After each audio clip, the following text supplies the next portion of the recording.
Each year, Microsoft Research hosts hundreds of influential speakers from around the world, including leading scientists, renowned experts in technology, book authors, and leading academics, and makes videos of these lectures freely available.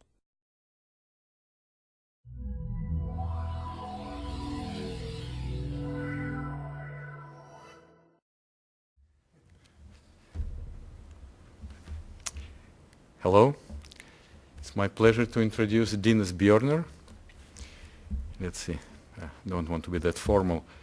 Yesterday I read in, I think it was in Wall Street Journal, somebody writes in connection of a famous Belgian mathematician. Somebody wrote a letter that if you're famous, nobody knows that you're Belgian. And if you're a mathematician, nobody knows that you're famous. So I think the same applies to computer science. In any case, Dennis, as famous as, at least formal methods, as famous as it goes, as it can be. And if the world, not world knows about you, that speaks more about formal methods. In any case. Thank you very much. Pleasure. Of course, this begs a riposte. When the Queen of Denmark nicely consented to appoint me a full professor, sometime afterwards they called up from the palace. This is a true story. I'm not making any story up. Pardon? A queen? I'm appointed by the Queen of Denmark. In the old days there was style to it, you know. So one day, shortly after the appointment, they called up from, it's called the palace, but of course one of the offices, and saying, was I at home today? No, I was, of course, traveling somewhere.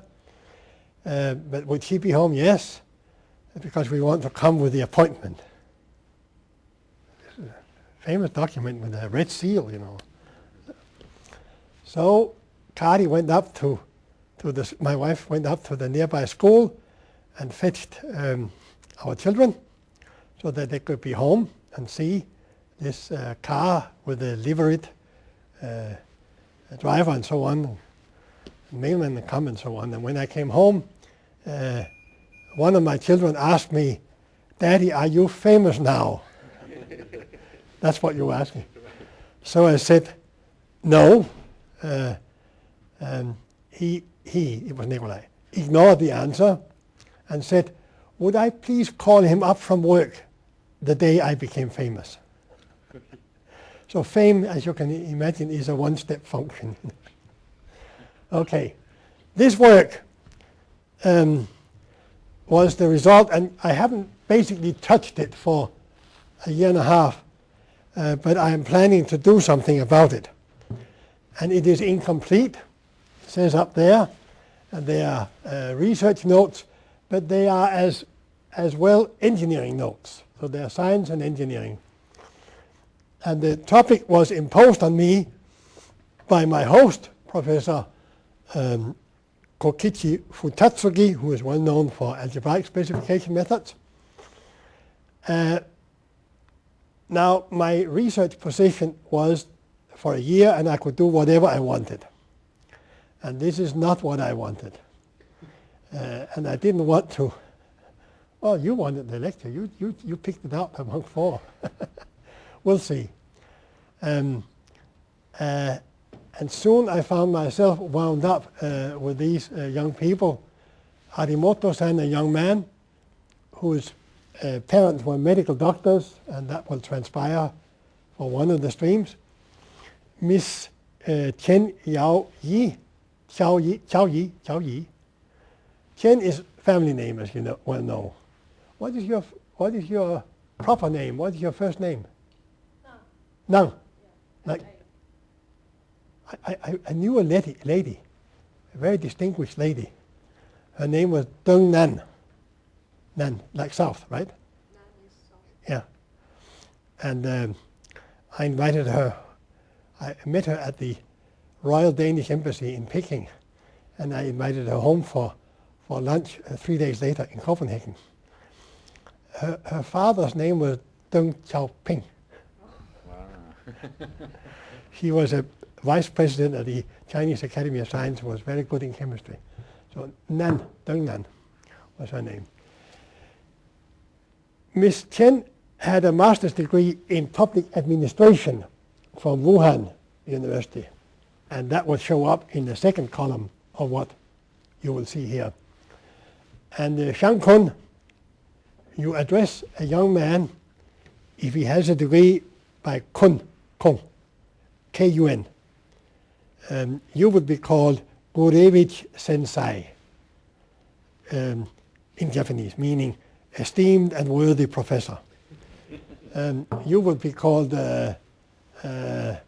Müller-san. Müller-san. San. Everybody is addressed San in the end, you know. It's a way of saying your name 3 times. San is 3. So Shang Kun had a PhD and had been at this school.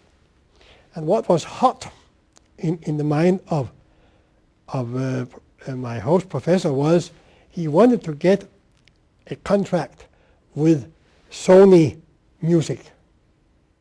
Sony had bought the biggest American music collection and so on, is one of the big players in the digital rights market. So he wanted us to work on this. So we did that. So that was a result of this. Now, there's some gadgets here. Here. So it's not about theoretical computer science, it's more like computing science, how to construct software. It's not a seminar, it's a colloquium, which means I'm presenting half-baked ideas. I've already talked with Niemann, and he sent me a paper, and I hope I can learn from that.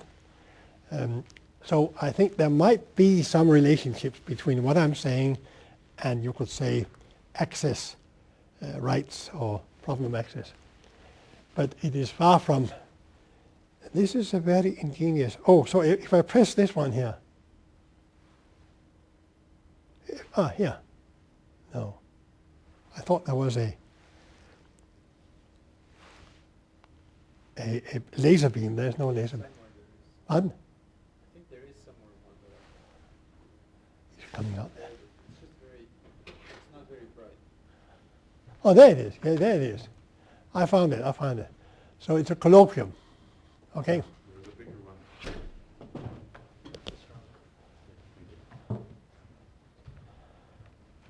Let me see. Now Thank you. 2 lights. Now I have this one here, and so it's more. I'm more speculating. Okay. What is the topic? The topic is that of digital rights languages, and classically, these languages were concerned with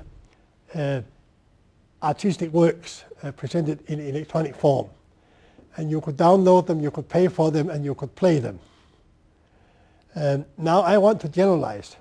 It was like last night, you know, and the nominations are, and then you saw 1, 3, 4, 5 nominations for whatever prize. And here, you could say the 3, instead of just talking about digital rights for that, we're talking about a more general concept. And the concept is more like licensed language, but in connection with healthcare, that took care of Arimoto-san, and public government, that took care of Ms. Chen-san. In addition to this, so there'll be 3 what do you call it, nominees, and so on. So digital rights for those languages seeks to safeguard against piracy and to ensure. Now what seems to safeguard? What is the same characteristics for that? I would say that it seeks to ensure transparent and professional healthcare, respectively good governance. So these are different concepts seen from the pragmatic point of view, but I think the same fundamental idea of a licensed language and the same fundamental idea of who's got access to what, authorization and so on. So I'll try and cover some of the pragmatic syntax in that. So here is from Webster. A license is a right or a permission granted in accordance with law by a competent authority. So who is it competent? To engage in some business or occupation.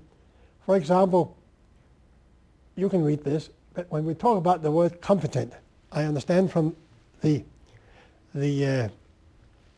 language you are talking about that there are some mutual relationships, in that there's no one unique competent authority. You need to have a fixed point logic, I believe, because one actor in this system relies on some whatever that some actor has, and that person also relies on a third party who relies on me, and you need a fixed point, something like that. And this comes up here also in a different form. The solution doesn't come up, but the proposition that you need this. Okay? So we have actors, licensors, which in the case of music is Sony. In the case of a hospital is the patient. Wow, that was funny. The licensees are you downloading the music. In the case of hospitals are the medical doctors and nurses and so on. In the case of public administration, it is upper government and lower government and so on, citizens. Entities, the artistic works, and you can read that yourself, functions. And there are different kinds of functions, so that it will be interesting to study what we're talking about here. So again, 1, 2, or 3, the digital recordings of patients in the hospital, the documents. So permissions and obligations, this is overselling it.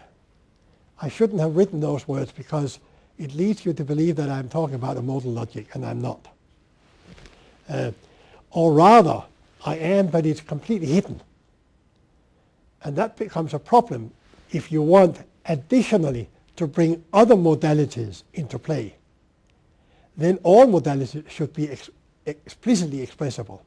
Like what permission, I grant you permission to do that.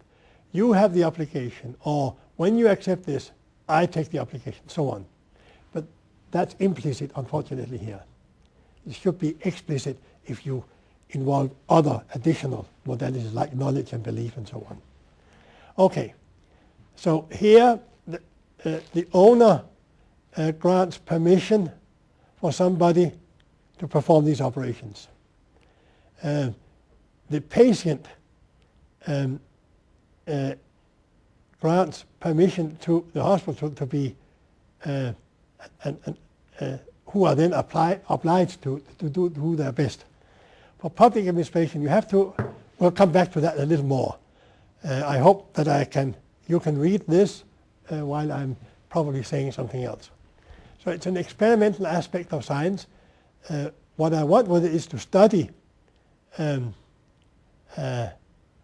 how could I get to study methods for getting it, the software right. So this is the right software and the software right. So behind this study, but you don't see it, the 3 young students or so have developed domain descriptions. They start by describing what does it mean for you to go to listen to the Seattle Symphony Orchestra. You buy a ticket, you're not allowed to bring a camera with you, and stuff like that.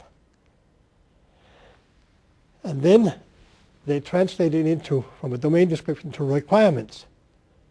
Namely, when you're sitting in the theater, you're not allowed to have a tape recorder with you and record it. It's also difficult. Or with a camera to photograph the thing for a theater performance.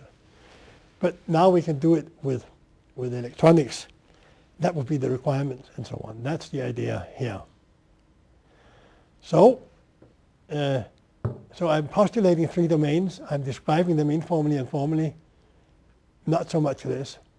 So I'm suggesting 3 different languages for digital rights management, for hospital healthcare, for public administration.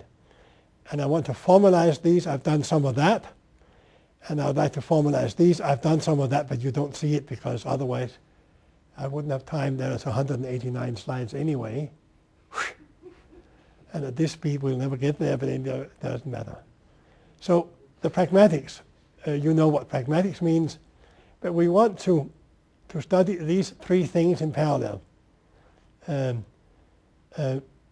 let's go back to the performing arts. So now there are three subsections. This is 2, and 2.1, 2, and 3 is about the digital rights, the hospital, and the public administration. So typically here, in the real domain, you go, you see a theater performance, you enjoy a musical performance, you read, you listen in a Borders bookstore to the reading of poems or whatever, you see a movie, and so on.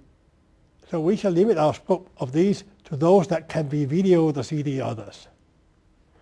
I'll not come into the technical terms of downloading or streaming or the differences. That's another. Which are the operations we can perform now? In the classical digital rights, you can ask to get the work, meaning you can download it, you can pay for it, you can render it, you can play it. That's all. But we are adding much more. When you go to the theater, you cannot copy the performance. You can certainly not edit that. But we want to be you. We want to open up for the possibility that in a digital rights management language, that you can copy things and you can edit your copies, and that you may even further pass on your edited renditions to others, sub-licensing. And now it starts getting a little more interesting. So you want to be able to render it, you want to copy it, you want to edit, you want to license these so that the original ones plus you enjoy payments of this. So to be able to obtain these, we use agrees with the word blah, blah, blah, and pays the right. There are two assumptions here which we can skip over, namely, the first is that the format is proprietary. Either it's publicly known or it's secret, and the other one is that you cannot have your own software perform functions on the either publicly known or the secret format. And so that's an assumption we have, which underlies how we are going to talk about playing, copying, editing, and sub-licensing. So the issues are how now to protect the intellectual property in this larger context. And I'll suggest some, but here, based on my talk this morning with people here, there's something that's missing. So it's one set of answers, and this was typed some days ago, or not typed, but compiled 3 days ago, so I haven't edited it today, but another set of answers comes from looking at it from your point of view, I think. Here's healthcare.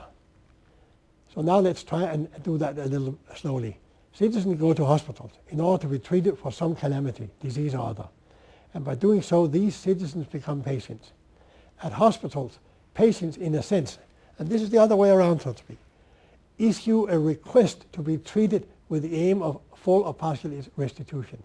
The request is directed at medical staff, that is, the patient authorizes to perform.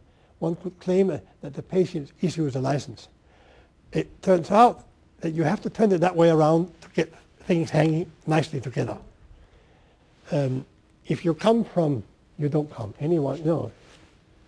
I don't know how it is in China, but in Denmark, in my country, the patients own their body.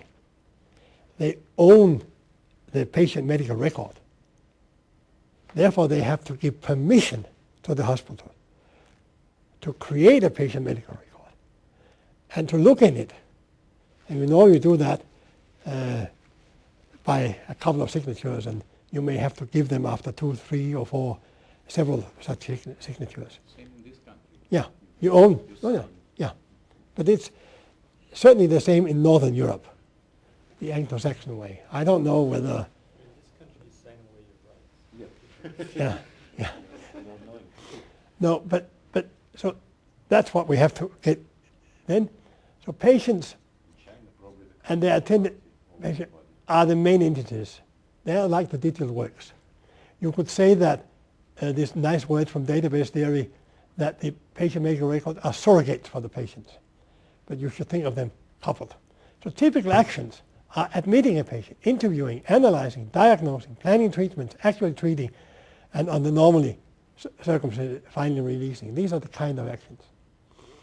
And you may now wonder how they hang together with the other. We'll see it soon. Medical staff may request or refer other medical staff to prove. And now they become in the position of being a licensor who issues a license to other people. Okay, so sub-licensing is very natural in that world. The issue now, given that we record these, whether the handling of patients follow or does not follow. And that's similar to the detailed rights languages. And we'll design one set of answers. Public government.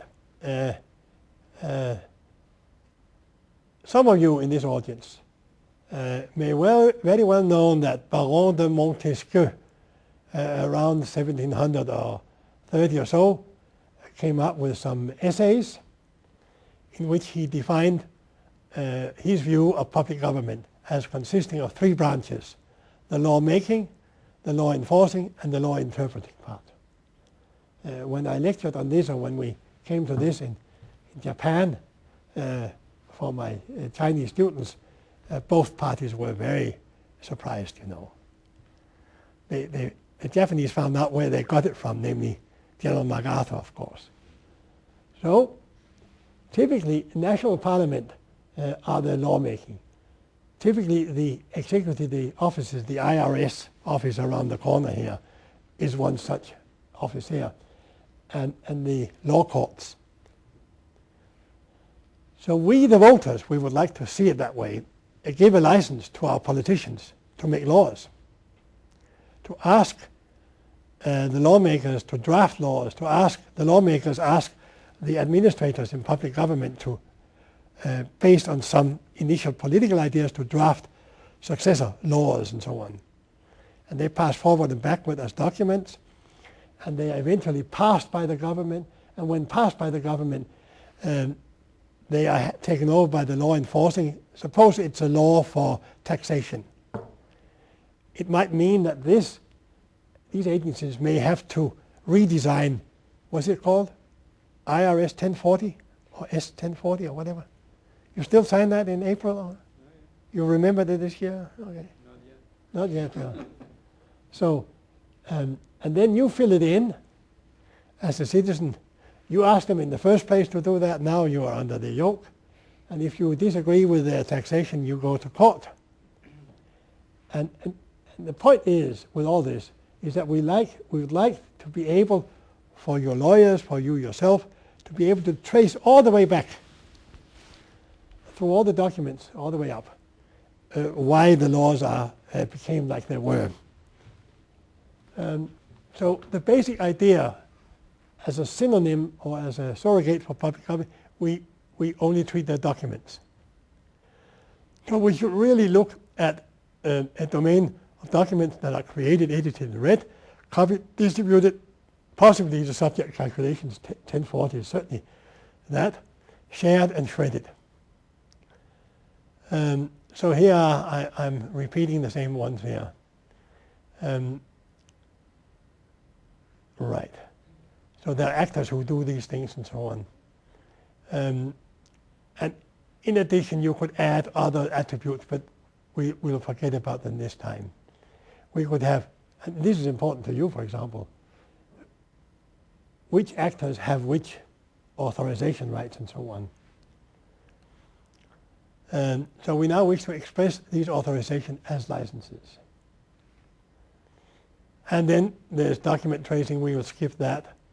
And we'll go to the semantic intents. So here are the two players, the licensor and the licensees. And they are concerned about a common item, the license. And the license speaks about a work item, either of these cases in the three cases we had. So the licensor gives permission, gives the licensee permission, or mandates the licensee to be obligated to perform certain. And the licensee performs all this. For for whom English is not our natural language. Anybody in this room? No. English is your natural? No. Not mine. The question was, Yeah. whose is not? Oh. Yeah, I don't think there's any here. Zohar Manna once, you know Zohar Manna? Heard about him? He was once standing with his 9 PhD students telling Mr. Hunt from the National Security Agency and something like that, all my students, none of my students are Americans. All my students are from abroad. One of them said, oh yes, Nikolai, he's an American. He's the only American in the room. Anyway, so that's the license, and the licensee may, so for us, the words licensor, licensee, and license may be very awkward, but those are the proper terms and we need to get used to. So the license shall serve to ensure the only permitted breach of that revocation. So now let's talk about a license, and I here give you an abstract version of a license. So in my little world here, licenses have names, and this says that licensor O licenses licensee U, the owner and the user, to perform certain actions on some work item W. That's one aspect. So we have a language of licenses. Now we have a license of actions that we can perform. So every action is like this, a triple, refers to the name of the license. Here I've just used the same license here throughout. I could have different licenses referring to. But in that license, A is probably one of these, and A prime and A double prime and so on. So these actions are some of those. So this is the language of actions. And which could they be? Well, we had them before. They could be like pay or rent, play, or edit, or copy, or sublicense. And so there is these two languages. And now let's elaborate a little more. The licensee U may wish a colleague, the user, receiving this license, paying for it, may wish a colleague U prime to perform a subset of the actions. For example, some subset of this. Like we saw in the hospital, that a medical doctor gets this license to do all these things and asks staff to perform some of them. Here I suggest an inclusion, but we will quickly change that. So really, we should have that one of these licenses, or one of these actions, should be like this. Licensor O licenses licensor U to perform these actions. Instead of that, to perform these actions, allowing sub-licensing on some of them.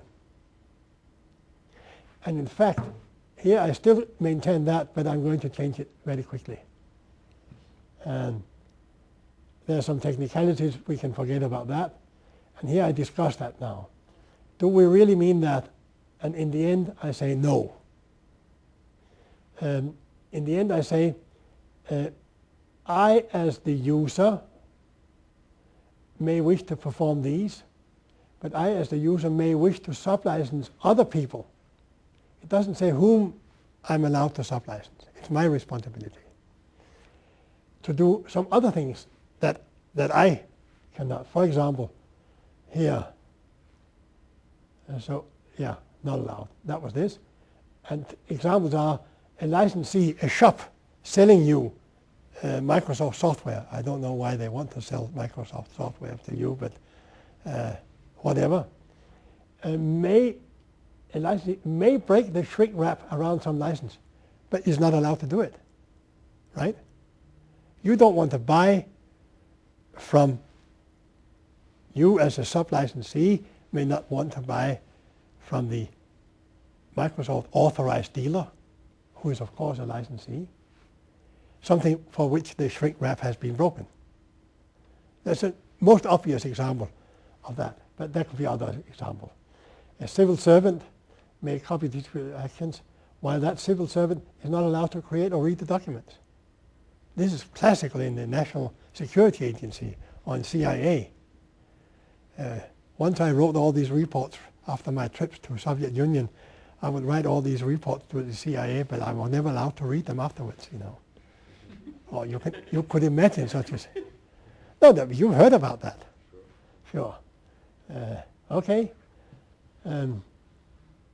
So there are other issues like could do things be done in parallel? We'll skip about that.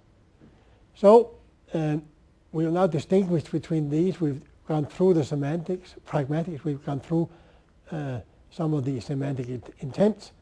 Now I'll show the syntax and sketch the semantics. So typically, here's a syntax for a digital rights language. It's the same pattern all over, a name of a license and the license itself, which names the licensor, the licensee, the work item in question, and which commands you are supposed to perform, render, copy, edit, readme, or sublicense. And render, of course, mentions the work, but could also, because of a previous copying, have copied the work into some variable, which may be mentioned when you render, when you play some work. And you may not wish to play all of the work, but just a sequence of the segments of that work. So a work which consists of a sequence of segments that can be named and selected. Copy the same, you copy, edit, and typically here you want to edit a piece of work, and of course you, as we see later on, you can edit several pieces into the same variable composing. For example, you want to make, you want to license all the Humphrey Bogart movies and pay for them, and then you want to you saw it perhaps last night on television, you want to capture all the spots where Humphrey Bogart takes the cigarettes and smokes it. How he smokes it, how he lets it hanging there, whatever. Just those segments. And then you may want to edit over this some particular music. So that's the idea in editing selections and so on. And then you can sublicense that work with some comments. Here it is still not set to whom. Now I'll skip the next license because now I go through each one of these in detail. But we don't need to do that. I think you understand the basic idea. But we want to go on to the other part, the actions. So to perform an action, I need to mention the license, and these are the ones I can perform. And the sublicense is, of course, the interesting one. And now you need, this is your name. No, your name was earlier, but you need to name the licensee. And there may be some fees that you inherit. These functions here, to render, to play, to copy, to edit, and to sublicense, are to be performed by software that is part of the original download. We had that assumption. So this is how it would look like for this language. Let's go on to the next language, healthcare.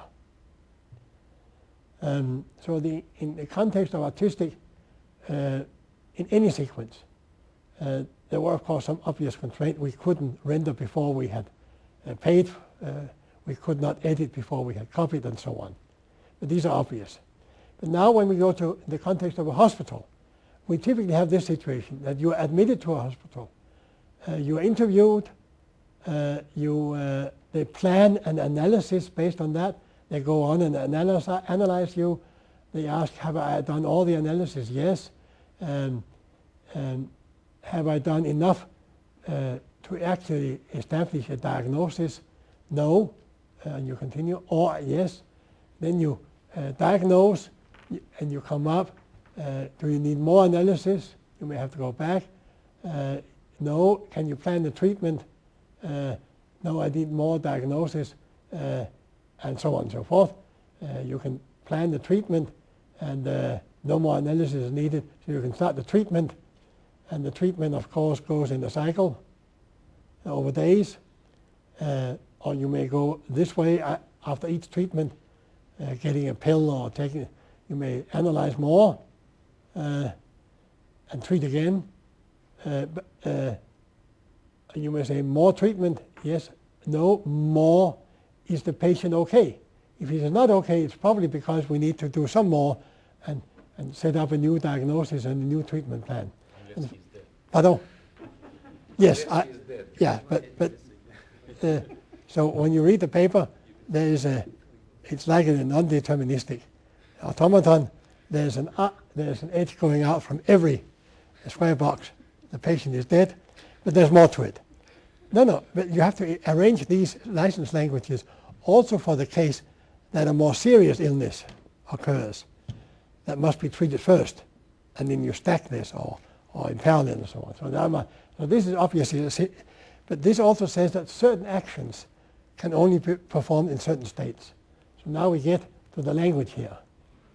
So it's the same as before. Name of license is license. And now we don't say licensee or licensor. We say one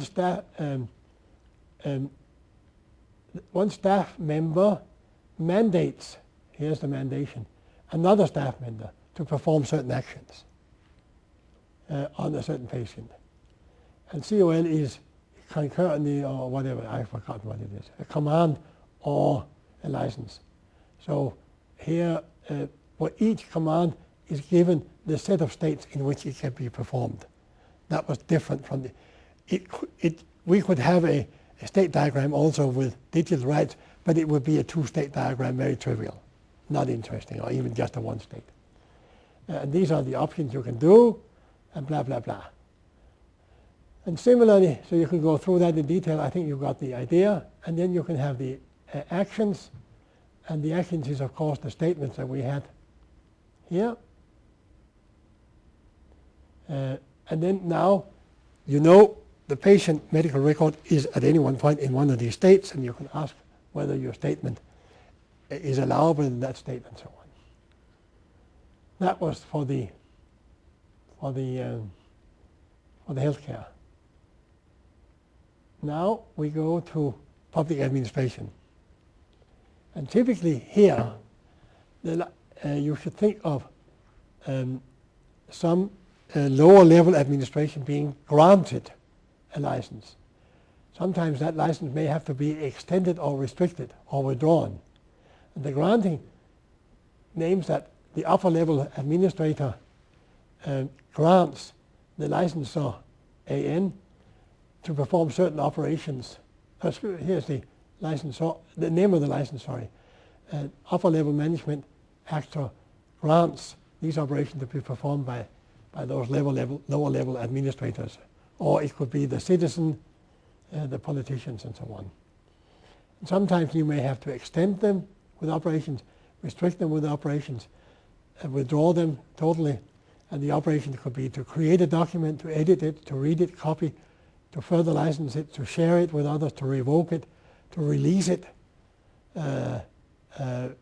Basically, that a document has to be returned, or you calculate or shred over a document. And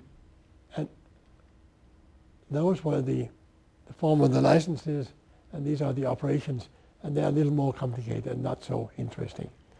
But the idea is that when you create a document, you give it a document name, tell which document class it belongs to, and based on which other 0, 1 or more documents you want this document to be. For example, the IRS 1040 is based on a certain law or set of laws that are represented by other documents that allows you to unique document identifier to get back. So copying, you do that. Editing, what is editing here? Blah, blah, blah, blah. Oh yeah, editing. When I edit the document, I sometimes edit the document based on my reading of other documents. So it should be known. So these are the three kinds of licenses that I give you, and I just skip over these because that should be easy. Creation of documents, editing of documents, reading of documents.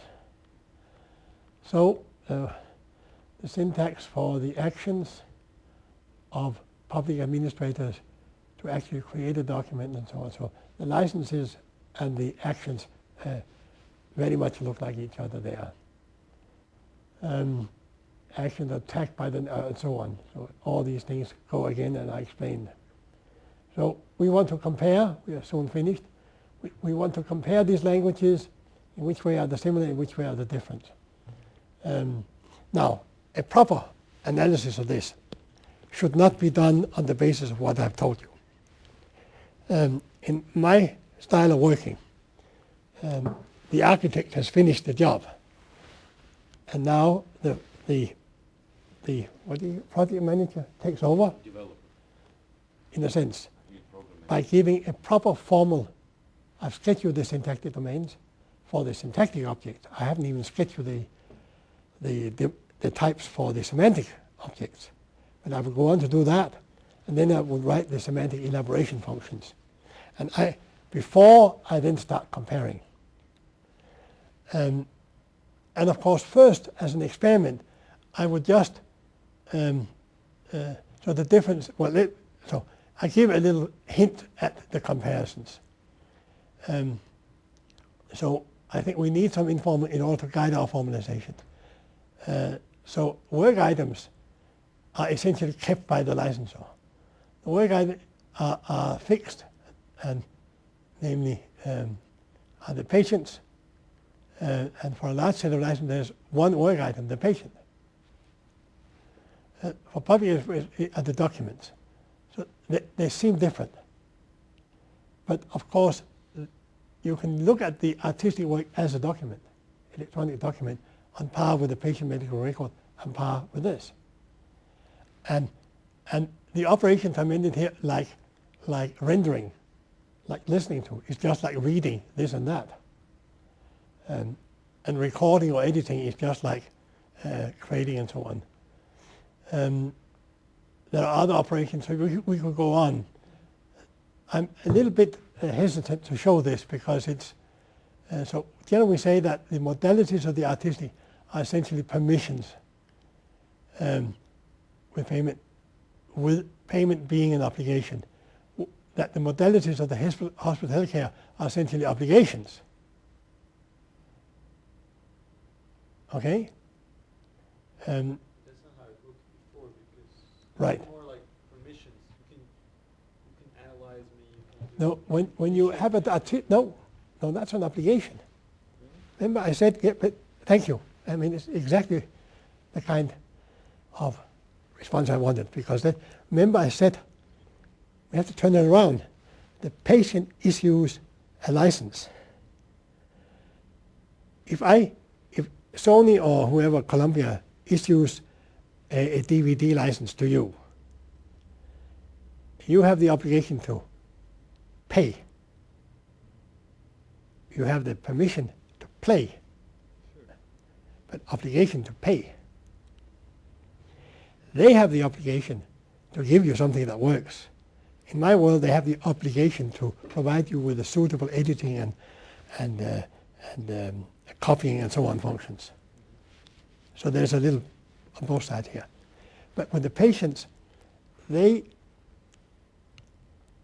in a sense have they issue the license with the meaning that now the hospital has the obligation, not the permission, to do work on you, but the obligation to cure you.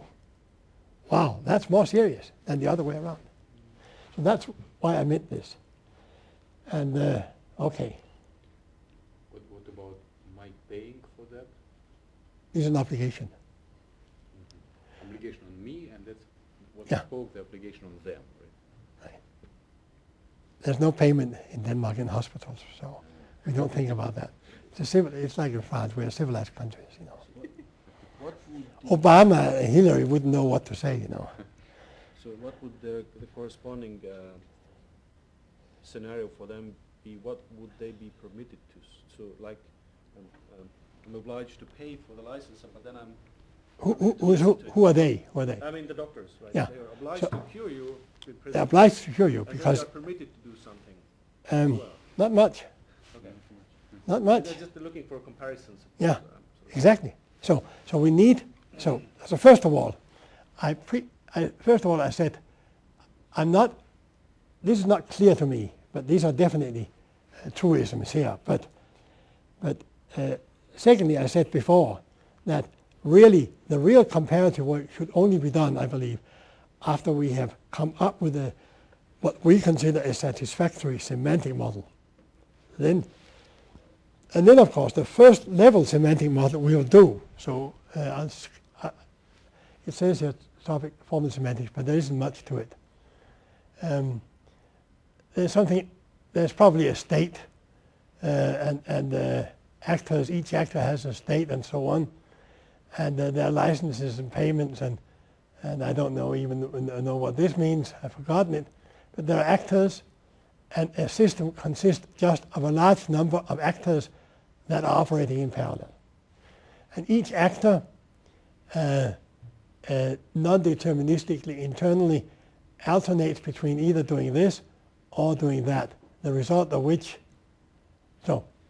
either doing this or doing that, the result of this is a new state in which the actor goes on, it continues.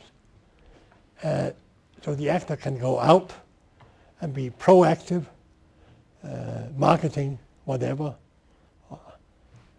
or the actor could be a patient, and the proactive thing of a citizen could be to become a patient. The reactive one is for a digital works license holder now to play the various things, edit and so on. And proactive, what to do either, what do I say here? It's probably get a license or obtain a license and perform an operation. So all these things can be explained, but the interesting, the model here is such, but you can't see it because it's very quick. But you now have to imagine that you have a world of many licensors, of many licenses, of which any licensee can be a licensor, and any licensor can be a licensee.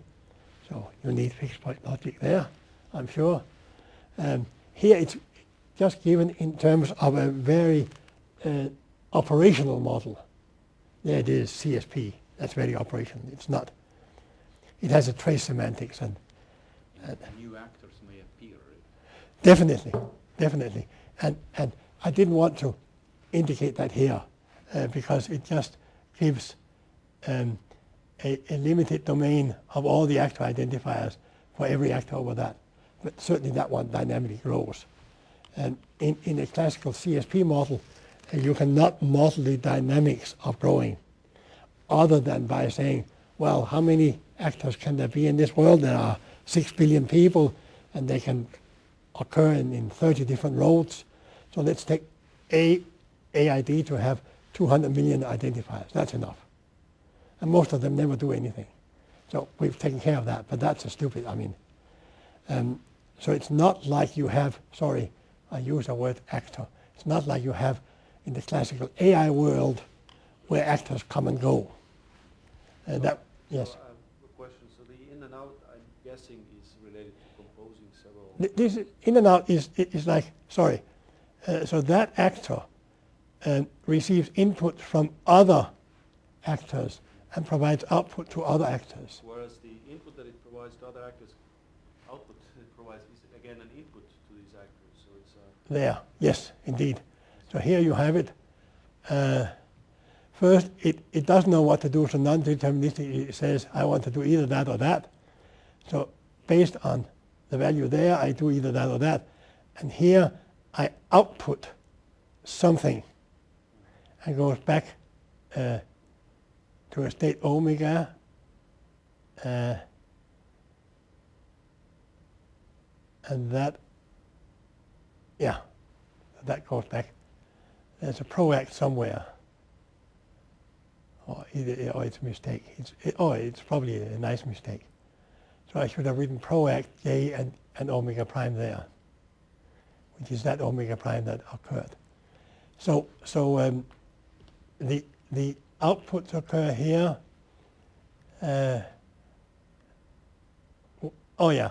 So in this thing, where do I have it somewhere? In this ACT here, in this A there, do I have it on the next page? Here, no, A is the name of the channel. I'm missing a question mark, the input. So now, these inputs that I say here, I can receive input from on the set of channels there, meaning from other actors. I can provide output on these channels there to other channels, but I only show you the output. I don't show you the input. It's there somewhere, or it's not there, I've forgotten it, or whatever. But so at this level, all I'm trying to is the uninteresting part, to model all these actors working concurrently. Then what is not here but in sketch somewhere, I define the functions, namely to actually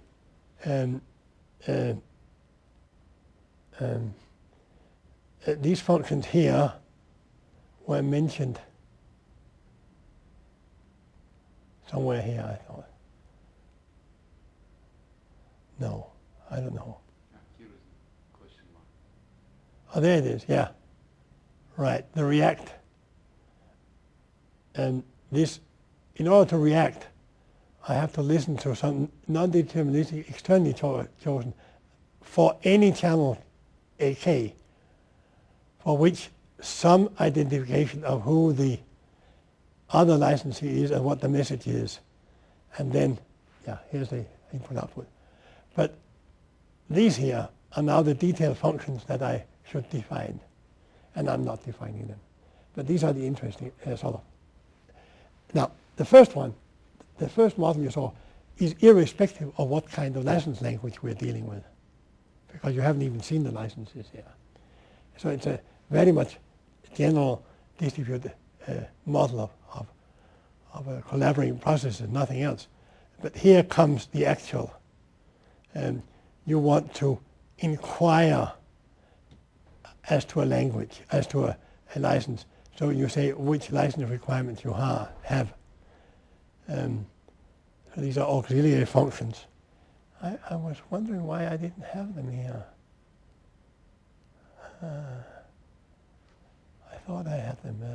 I can't find them now. But you then go on and define it for all these languages. And that's where they differ. But again, you would like these functions to abstract. You would like, once you start writing them for the digital works, and then you start writing them for the hospital, and then you start writing them for the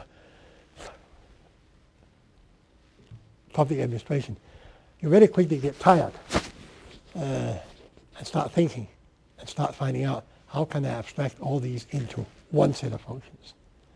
And then we're in a better situation to analyze the differences. And that's all I have to say, really. Yeah, some license function. And that, all these I have, but I'm not going to show them to you. So what do we wish to achieve? What we would like to achieve? An understanding of the different kind of license languages, understanding of the obligations and permissions yet to be signed more explicitly into these languages.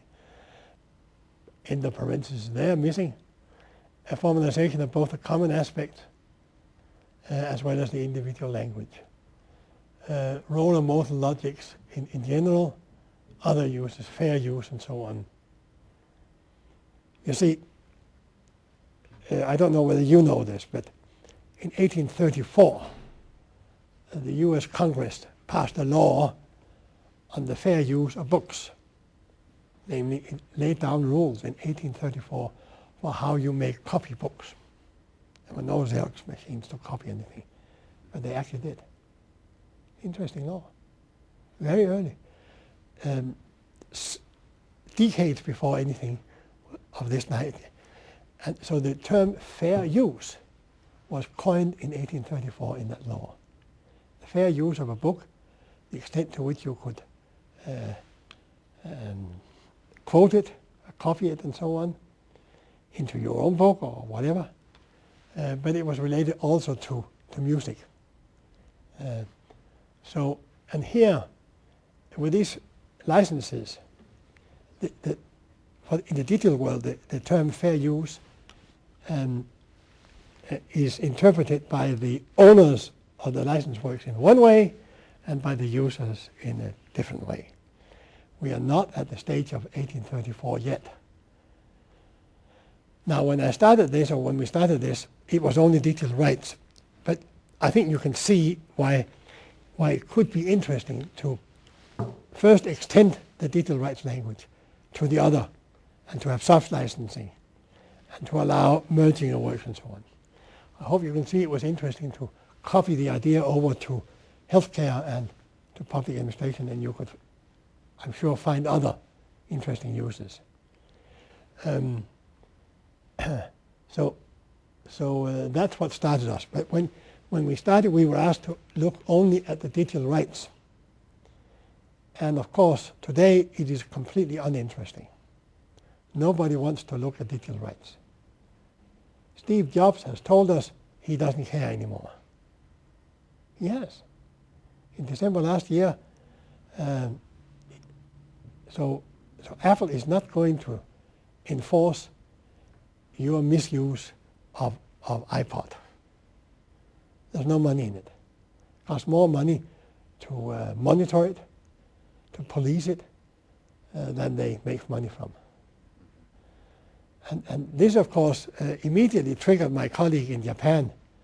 Oh no, but Sony is still interested. He wrote to me. I told him 2 years ago when we started this. This is 2008, and we started in February 2006. I told him in 2006, not interesting. But let's try and generalize it to Arimoto's sons. Parents were medical doctors, and he's published, or he's written a report on this, his master's thesis, and has some Japanese papers on this. Miss Chen, her father was the governor of Hebei province, Hebei province, where Wuhan is, right? Wuhan is in what province?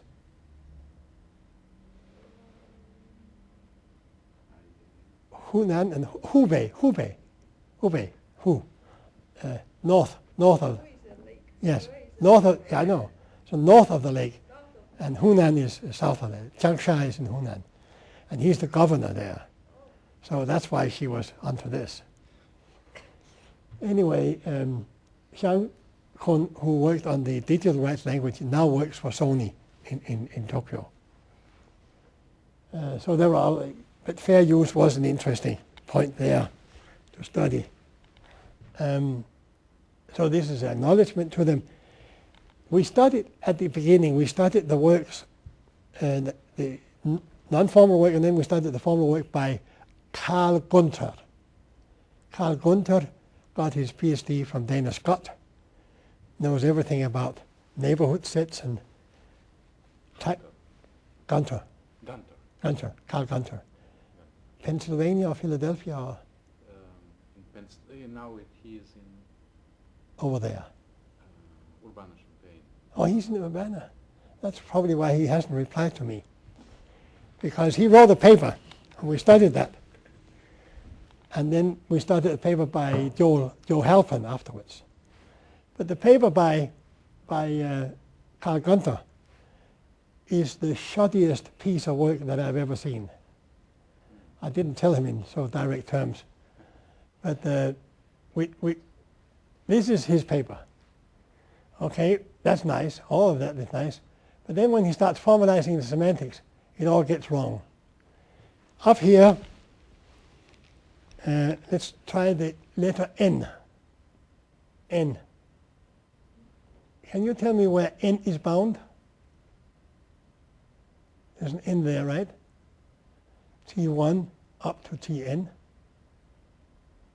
N is just larger than that. But here's another N. And that N is the different works that the license speaks about. And this N is the different devices on which you can apply those works. N is used 3 times, and you don't know which. And so we we ask some questions. And it goes on like that. And it's a complete mess. So, of course, what we did was to formalize it our way. There it is. No, that's his. That's correct, by the way. But we start all over again and define these, and then we have our own language, and then we formalize it, and it's not so simple as he thinks. It's a lovely, lovely construction here. And what do you call that? A set comprehension. And so that outer set parameters has a vertical bar somewhere. There. No, that one goes to that one. Oh, so this one is here, and then there's that one there. And it here, it has the other. And so that's a proper binding of all these free identifiers. But it's a little messy in his language, but we got it right. But he never responded to our request there. End of Gunter paper, yeah. So that was basically the end of what I wanted. So you can see, I think you can see clearer now the relationship to the exercise, right? And I'll look at your paper because I want to find out, in a sense, because I haven't touched this for a year and a half, and I have time to do it now. But it wouldn't be interesting for me to do it unless, for example, there was a paper like this. Caroline Talcott at SRI came up with a very interesting paper to me on Caroline Talcott at SRI on reputation. Based on your reputation, you achieve certain rights. Like in eBay. It's probably where they have it from, these Americans, you know. Yeah, so I think that's something. Okay, that was it. I should promise to be finished before time.